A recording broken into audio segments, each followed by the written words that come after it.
কথা ইন্ডিয়া পুরোপুরি চুদলিং পং। বাংলাদেশে গত কয়েক মাসে সবচেয়ে আলোচিত কথা ডায়ালগ চুদলিং পং। ইন্ডিয়া আজকে সত্যি সত্যি চুদলিং পং হয়ে গেল।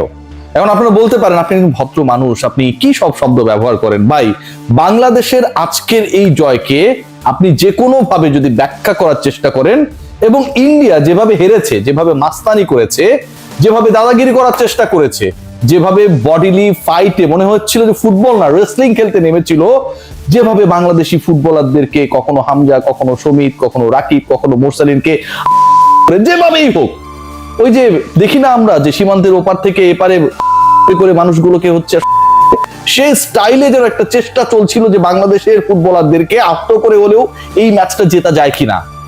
তাদের এই পরাজয়টা আমার সেই ডায়লগ কি মনে করিয়ে দেয়, চুদলিং পং। 1-0 গোলে হেরেছে বাংলাদেশ দল, যে জিনিসটা করতে পারে না সেই জিনিসটা করে দেখিয়েছে, অনেকটাই যেন করে দেখিয়েছে ঢালাই স্পেশাল সিমেন্টের মতো। এই সিমেন্ট যদি আপনি ব্যবহার করেন, আপনার যে কোনো ঢালাই, সেটা হতে পারে ছাদ, যে কোনো ফাউন্ডেশন, কলাম, সেটা যেই হোক না কেন, আপনার সময় এবং অর্থ দুটাই বাঁচবে। কোনোটা বাঁচবে 25% পর্যন্ত, কোনোটা বাঁচবে 18% পর্যন্ত। বাংলাদেশ দল সেই অলরাউন্ড পারফরমেন্সটা দেখিয়েছে।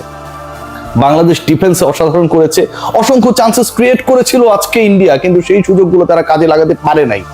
বাংলাদেশ দল মিডফিল্ডে অসাধারণ করেছে, বাংলাদেশের পাসিং ফ্লো ছিল, কিন্তু এন্ড অফ দ্য ডে একই সাথে ফ্লো ছিল।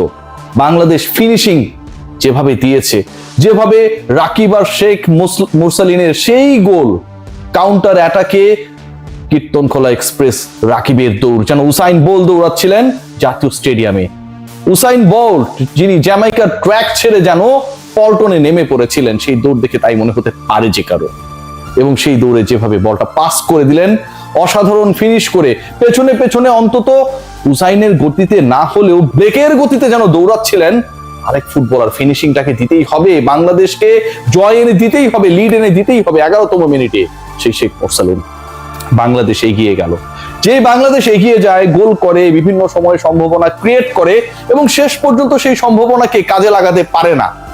শেষ মুহূর্তে গিয়ে গোল রিসিভ করে, শেষ মুহূর্তে গিয়ে টেম্পো হারিয়ে ফেলে, শেষ মুহূর্তে গিয়ে জটিলতায় ভোগে, ফ্রেশ লেগস না থাকার কারণে একটা টায়ার্ডনেস কাজ করে। সবকিছু আজকের এই দিনটায় বাংলাদেশ যেন ভুলিয়ে দিয়েছে।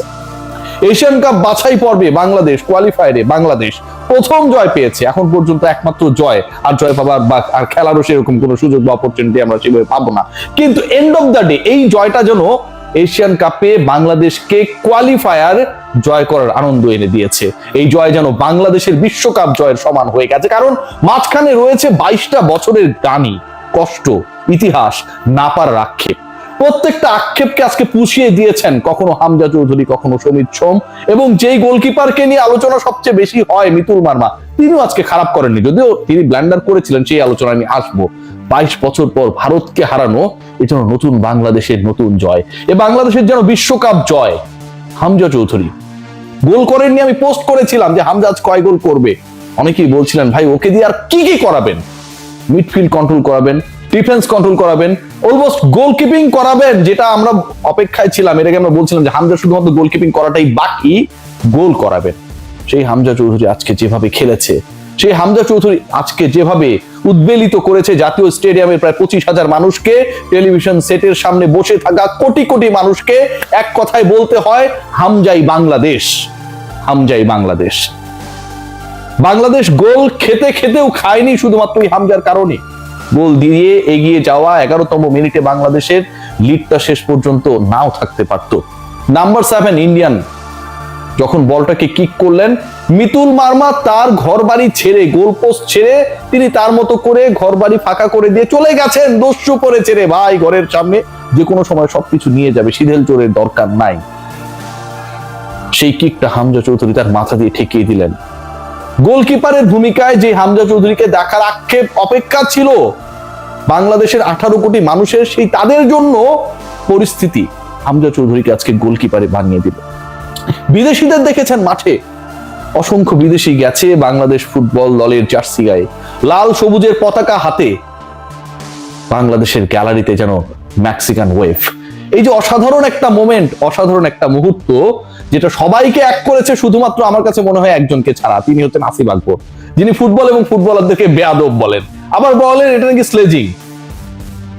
আপনারে ভাই কেউ চেনেই না, স্লেজিং করবে কে? স্টিভ ওয়া, মার্ক ওয়া, রিকি পন্টিং কিংবা বিরাট কোহলির মতো ক্রিকেটার, শোয়েব আখতারদের মতো গ্রেটরা।